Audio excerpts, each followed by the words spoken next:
असणारा धनुर्धरी पार्थ या समरभूमीवर आपल्या कर्तव्याच्या दिशेनं प्रयाण करत होता आणि असं असताना नेत्रासमोर कर्ण पुत्र ऋषसेन उभा राहिला. खरोखरच धन्यता वाटली. काका आपल्या चरणी आमचा साधारणीय प्रणाम. विजयी होशील असा मंगलमय आशीर्वाद. भगवंता आपल्यालाही नमस्कार. पण वैरी भावनेनं पेटलेला ऋषभेद आपल्या समोर उभा राहिलाय याला कारण स्वतःच्या पित्याचे वैरी हे स्वतःचे वैरी समजून आज आम्ही रणमैदानाच्या ठिकाणी उभे राहिलो. पोरा ऋषसेना, तुझ्या मुखातून निघणारे लाघवी शब्द या धनंजयाच्या खऱ्या अर्थानं अंतस्करणाचा भेद करून जात आहेत. याच्या मुळाशी असणारं कारण पोरा शोभलास. खऱ्या अर्थानं एका धनुर्धराचा पुत्र शोभलास. पराक्रम हे कधी वयावर अवलंबून नसतात. प्रत्येक वीरानं आपले पराक्रम या जनतेसमोर आपल्या पराक्रमाचं प्रकटीकरण करून सिद्ध करावे आणि म्हणूनच आपल्या पित्याला सहकार्य करावया खऱ्या अर्थानं जिज्ञासेपोटी या समरभूमीत उभा राहिलास. कौरवांचे सेनापती माझी नेतृत्वता आणि या 16व्या दिवशी मैदानाच्या ठिकाणी उभे आहे आणि त्याचसाठी आज मान सन्मानाला आम्ही वैरी भावनेने तुमच्या समोर उभे राहिलो. पण पुत्र ऋषसेन, याच्या पूर्वी सामान्य सैनिक म्हणून आम्ही गौरवकर्तृत्व होतो. 10 दिवस ज्याप्रमाणे माझे पितृदेवता कौरवांना सहकार्य करायला युद्धभूमीवर न होती त्याचप्रमाणे आम्ही न होतो आणि आज ते आलो आपला मार्ग बघण्यासाठी. फक्त मार्ग सोमेल तर साऱ्या पांडव वीरांना ज्याच्या चौथ्यापासून नष्ट करावा. शाबास. त्या महत्वाकांक्षेला आम्ही एक उभे आहोत. पुत्र ऋषसेन शोभलास. अरे तुझा स्वाभिमान तुझ्या विद्याला निश्चितच असेल, पण आत्मीयतेपोटी सांगतोय समरभूमीत जरी मी उभा असलो तरी या धनंजय खरा माणूस आहे आणि माणसाचा अंतस्करण असणारा हा फाल्गुन खऱ्या अर्थानं तुझ्या समोर आपलं वक्तव्य करतोय. बोला. अरे या समरभूमीवर माझा पुत्र अभिमन्यू खऱ्या अर्थानं कौरव कटकाकडून मारला गेला. पुत्राच्या वधाचं दुःख काय असतं हे या धनंजयानं भोगलेलं आहे. ते दुःख तुझ्या पित्याच्या वाट्याला येऊ नये म्हणून आर्धवानं सांगतोय जा माघारी जा. तुमच्या बोलण्याचं पुत्र व्हावा ऐसा पोटी तयाचा डंका तिन्ही लोकांच्या होती. वीर गतीला जो पुत्र तुमचा प्राप्त झाला तो पुत्र तुम्हाला सोडून गेला म्हणून वाईट वाटते का हो? मग मला एक सांगा हो, तुम्ही वीर आहात. वीर गती वीराला ज्यावेळी प्राप्त होते त्यावेळी खऱ्या अर्थानं त्या वीराच्या जीवनाला महत्व होतं. जरूर खरंय ना? मग तुम्हाला वाईट का हो वाटावं? शाबास. का पुत्र पुत्र ऋषसेन, अरे पुत्र वियोगाचं दुःख जे या धनंजयानं या फाल्गुनानं या अर्जुनानं भोगलं ते दुःख तुझ्या पित्याच्या वाट्याला येऊ नये म्हणून मी आर्धवाची विनंती केली. याचा विचारही करू नका, कारण माझ्या पित्याला दुःख होणारच नाहीये. कारण का माहितीये, अधर्म क्षत्रिय स्नेहा युद्धगामी नमंगुहे यदा युद्धनम सर्वधर्म सनातनाय व्याधिनिकाला पीडित होऊन ग्रस्तनाचे मरण पावण्यापेक्षा रणभूमीच्या ठिकाणी परकीय शत्रूचे फाळी फोडत नाही तर ते मला मरण नसाय हातभार स्वर्गाची बाहेर करेल. पित्याचा आदर्श घेऊन हा त्यांचा पुत्र हाच आदर्श माझ्या पित्याला आहे आणि पिता शोकातून तुमच्या प्रमाण होणार नाही. तुझ्या मुखातून निघणाऱ्या शब्दांनी माझं अंतस्करण खऱ्यापणा स्वाभिमानाला उंचावलं गेलं. तुझ्यासारखा क्षात्रबंध, तुझ्यासारखा तरुण घडवणारे युवक त्या समरभूमीवर खऱ्या अर्थानं समरभूमीची नीतिमूल्य जपत खऱ्या अर्थानं आपलं वर्चस्व आपल्या पराक्रमायोग्य विश्वाला पटवून देण्याचा प्रयत्न करतोय. माझी छाती अभिमानानं भरून आली. देवा, जर तू तुझ्या मताशी ठाम असेल, धर्माचा प्रस्तावक आणि धर्माच्या परिवर्तनासाठी झटणारा पार्थ या अधर्माच्या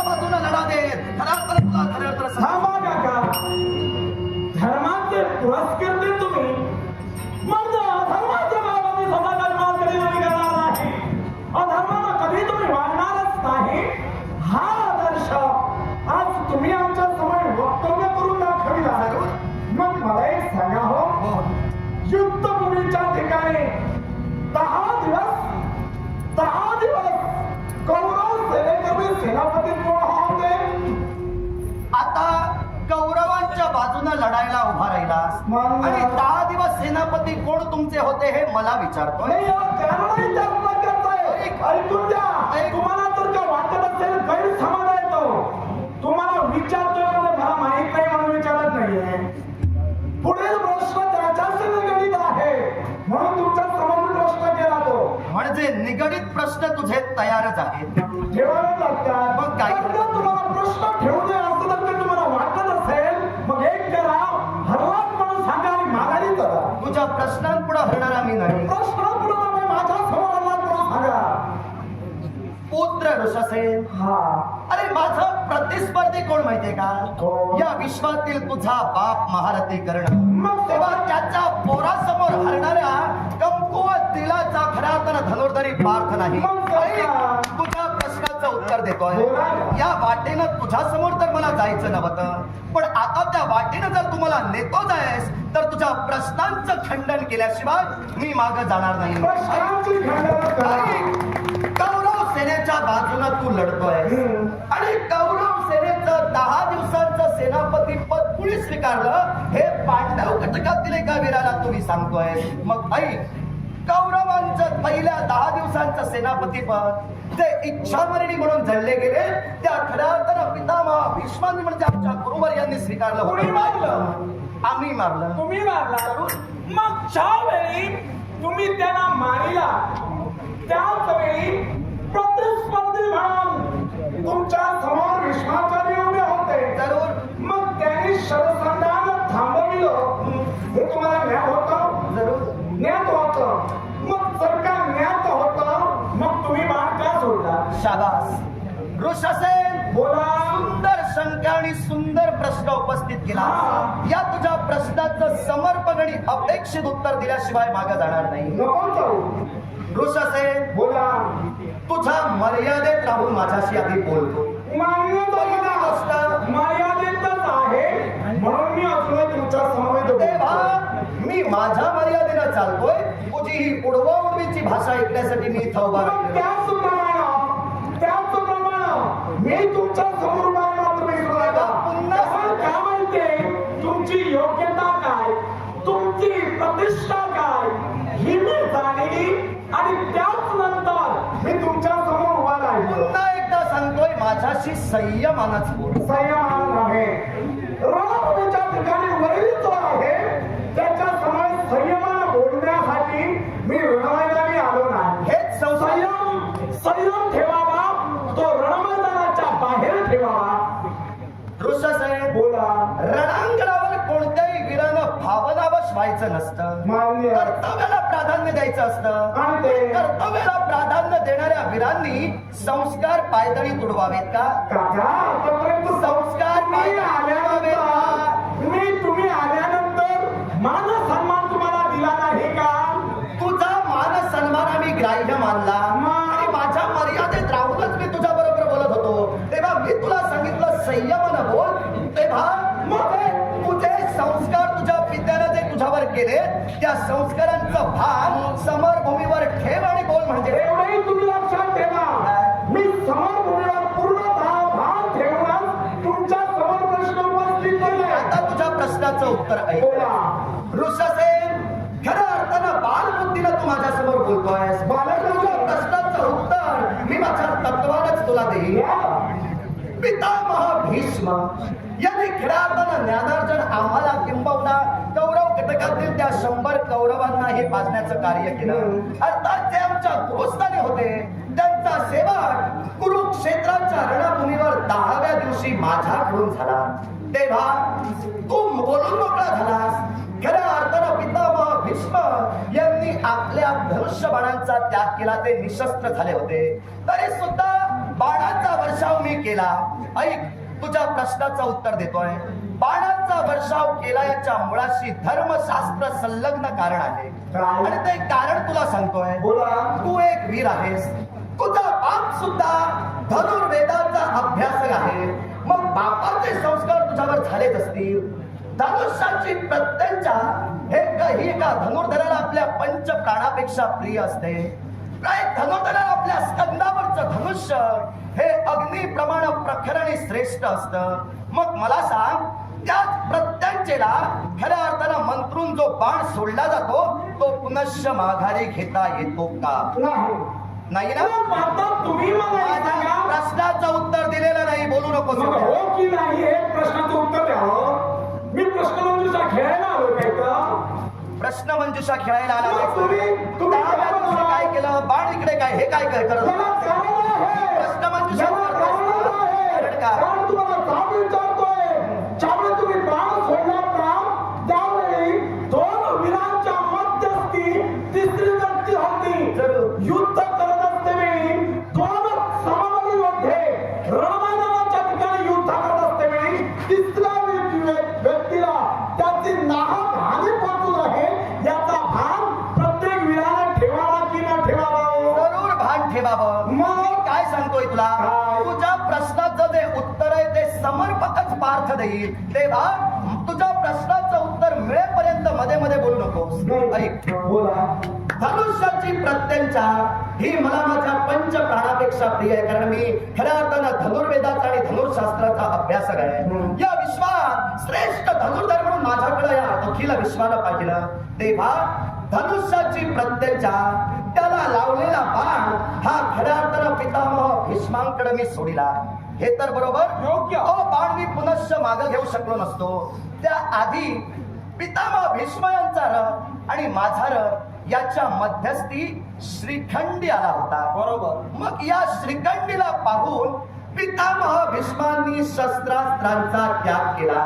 मी खऱ्या अर्थानं धनुष्याला लावलेला बाण हा खऱ्या अर्थानं शरवर्षाव करण्यासाठीच केला होता. मग धनुर्वेदाच्या नियमांचं खंडन न करता मी खऱ्या अर्थानं बाण सोडला. काय माझं चुकलं? मग ज्यात तुम्ही बाण सोडला, समर्थ व्यक्ती आपल्या शरसंधान करत असतेने आपल्या बाणाचं खंडन करू शकत नाही.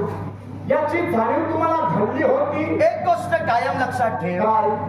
ज्यावेळी मी बाण सोडला त्यावेळी श्रीखंडी उपस्थित झाले. बरोबर. आणि श्रीखंडीला पाहताच खऱ्या अर्थानं पितामह भीष्मांनी आपल्या शस्त्रांचा त्याग केला. माझ्या बाणांचा जो वर्षाव झाला त्याचं खंडन ते त्यावेळी करू शकले नसते. पण शस्त्रास्त्र तर त्यांच्या बरोबर त्यांच्या रथात होती. त्यांनी त्यागिलेली शस्त्रास्त्र त्यांच्या समोर होती. मग एका वीरानं सावधानगिरीचा इशारा देऊन केलेल्या शरवर्षावाला प्रत्युत्तर पितामह भीष्म का देऊ शकले नाही याचं कारण देऊ शकशील? याच्या मुळाशी कारणही होतं. कारण जर का त्याला प्रत्युत्तर देत असते मी न जाणून नकळे बाण जर का तिसऱ्या व्यक्तीला लागला असता, त्या नियमाचं खंडन त्यावेळी त्या भीष्माचार्यांकडे केला गेला असता. आणि म्हणूनच त्यावेळी तुमच्या शराचं खंडन न करता, त्यावेळी ते शरसंधान न करता स्थिर अवस्थेत भीष्माचार्य उभे राहिले. मग त्या स्थिर अवस्थेत असतेवेळी तुम्ही काय केला तर त्या क्षणाला त्यावेळी भीष्माचार्यांचा शेवट तुम्ही केला. ऋषसेन, तू काय बोलतोयस याचं भान तुला तरी आहे का? काय झालं? प्रसंग जो घडला गेला तो माझा श्रीखंडी आणि खऱ्या अर्थानं पितामह भीष्मा म्हणून गेल्यानंतर तो जगविख्यात झाला. त्यामुळं मी सांगणार तेच खरं, तू सांगणार म्हणजे तुम्ही सांगणार ते काय? खरं खरं आम्ही मानावं. मानलंच पाहिजे कारण त्याचा प्रत्यक्षदर्शी पुरावा मी आहे. मग तुम्ही तर बोला. हा बोल, काय काय म्हणत? नाही आता तुम्ही काय म्हणता? ऐक म्हणता म्हणून थांबलो. बोल. बोला आता तुम्ही. तुम्ही ऐक म्हणा आता. मला ऐकायचंय ना. काय? ऐक, मी पितामह भीष्मांवर शरवर्षाव निश्चितच केला. कारण मी खऱ्या अर्थानं एक धनुर्धर आहे. अर्थात माझ्या समोर जो उभा आहे तो माझा गुरु जरी असला तरी रणांगणात भावनांचा विचार आणि नात्यांचा विचार ग्राह्य मानला गेला नाही. जर तो ग्राह्य मानला गेला असता तर समरभूमीवर रक्ताचे पाठ वाहिले गेले नसते. आणि म्हणूनच एक वीर या नात्यानं मी त्यांच्यावर बाण सोडला. श्रीखंडी येऊन उभा राहिला, यात माझा दोष नाही. तुझ्या प्रश्नाचं उत्तर मग जर त्या तुम्हाला तर त्या आता वाटत असेल भावनावश होऊन रणमैदानाच्या ठिकाणी उभं राहू नये. मग मायेचे शब्द तुम्ही मला तरी काय द्यावे? गेलो तर गेलो म्हणून समजाय. भावना की धोरणावर वीर रमायने रणमैदानाच्या ठिकाणी आलो, पांडवांना मारे न पेशावे म्हणे.